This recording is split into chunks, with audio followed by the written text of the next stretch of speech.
Hello, there is peace and there is calm and quiet in the house. Kids have gone up to bed. It's 8 o'clock. Sid is not here. Sid has gone to his brother's house for iftar because he's been invited. Him and some boys. I mean men. Sorry. This is my hair bubble. Anyway, yeah, so today I haven't really vlogged much, I'm sorry, but it hasn't been much of a vloggy day, to be fair. When we were all home after school, everyone was kind of just like quiet, mellow, just kind of doing their own thing. And then Mika had a really late nap, like 5 o'clock in the afternoon. And that was a panic moment because we were like, shit, he's never gonna go to bed now. And now Sid's gone for iftar. Because I'm not fasting, I feel like almost Ramadan isn't happening. Or like I feel really left out, like I'm not part of it now. Suddenly I'm sniffly, like I wasn't sniffly 5 minutes ago. Put the camera on, suddenly I'm sniffling like mad. Yeah, probably most of you who get that time of the month feel like you're not, part of Ramadan for however many days. And then, the only thing that's a bit annoying, I felt like I was getting quite used to the fast. Because I managed to do Saturday, Sunday, Monday, and pretty much all of Tuesday because it arrived quite late in the day.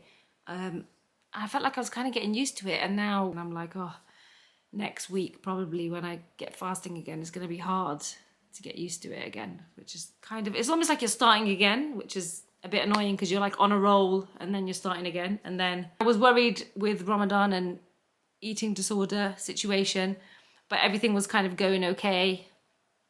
But I feel like having my period has triggered, binge eating, and then those kind of thoughts, about those kind of thoughts which basically can lead somebody who has an eating disorder or a history with eating disorder to fast for the wrong reasons. And it can sometimes make your fast more about your eating disorder rather than for the religion and for your faith. So an example of that is like, oh yeah, Ramadan's coming, we're all gonna get skinny. I can find it really easy to stay in a calorie deficit now. All these kind of thoughts, and then that kind of consumes you. And then if you lose weight, you're kind of just like tracking the weight loss and then enjoying it because of that, rather than for the spiritual side of things, which is what we're trying to do more sort of. And then I guess like detoxing the body is also detoxing the brain, and kind of they go hand in hand. But if you have an eating disorder, I think that can vary.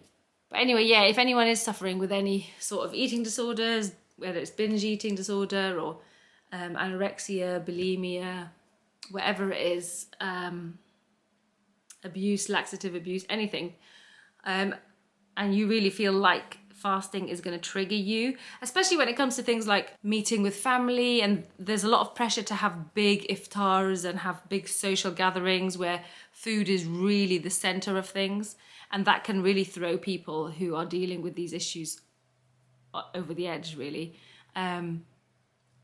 If you are going through that, then I think it's important for you not to feel guilty if you've decided not to fast, because there are other ways that you can participate in Ramadan that isn't fasting, just generally being a better person, getting a closer connection to God, being more spiritual, being more charitable, doing all the other things that you do. It's just not the fasting bit, because obviously you have to look out for your mental health. But also to any parents out there who have younger, maybe a younger teenager, if you can see signs of disordered eating from pre-Ramadan and stuff, a lot of parents seem to brush it off, as even if a child is saying something like, no, I've got an issue, they do brush it off, or it's not because they're like being assholes, it's just because they don't know. So for example, a parent might just say, oh, well, just don't be greedy. If they've caught a child in a binge, they might not understand the binging, for example. Binge eating disorder is literally something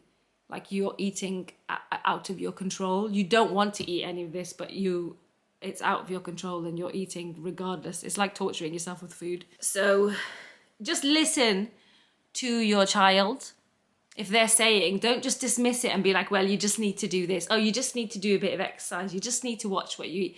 Don't say all of these things, because all these old school thoughts that we were all brought up with, and we still talk like that sometimes in convos now. even me and my friends now, sometimes we'll still talk about how many calories are in this, how many calories are in that. And you really have to do a lot of work to stop yourself.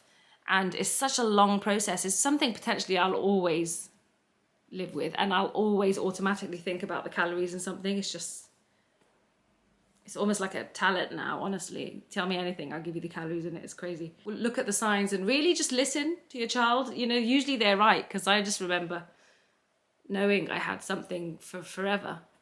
And now as I'm an adult, obviously I can confirm that for myself. There is also a lot of guilt around not fasting.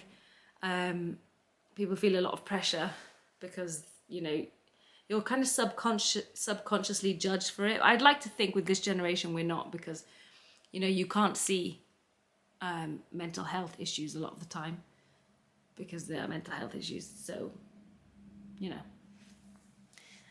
I was going to say something else, but I can't remember. This always happens. Like, I'm going to say something and it just goes. Yeah, basically, you know. Oh, I forgot to tell you. I told you I'd update you to see what happened with me because I was on the verge of binging. I managed not to binge, so that is a tiny victory in itself.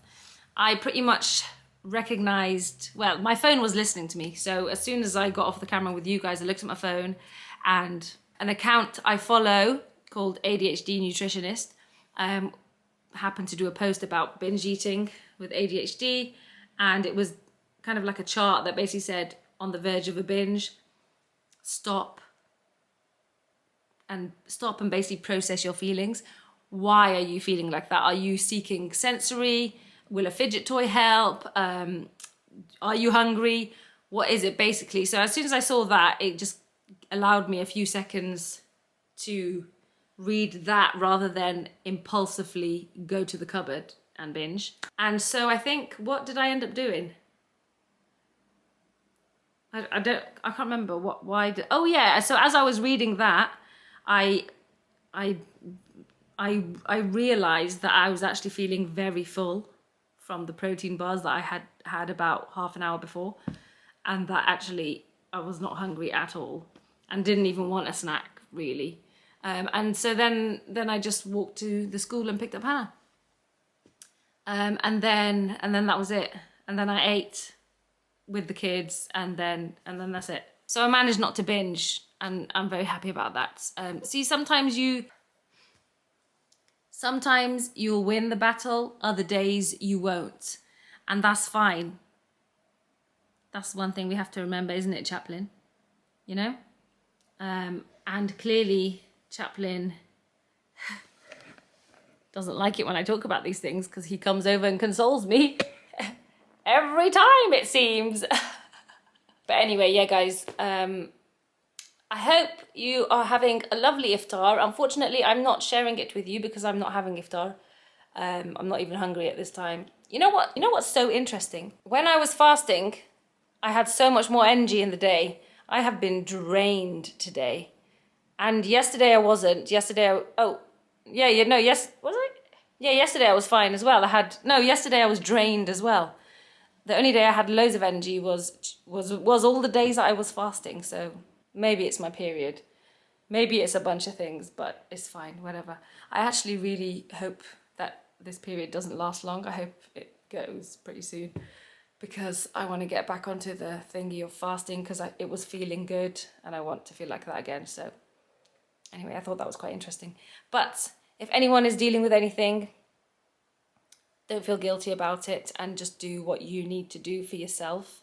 At the end of the day, people that judge you are not going to be the ones that pull you out of a deep, dark hole that you may get into. Does that make any sense? God, what am I saying? I'm going to end this vlog, and I'll see you on the next one.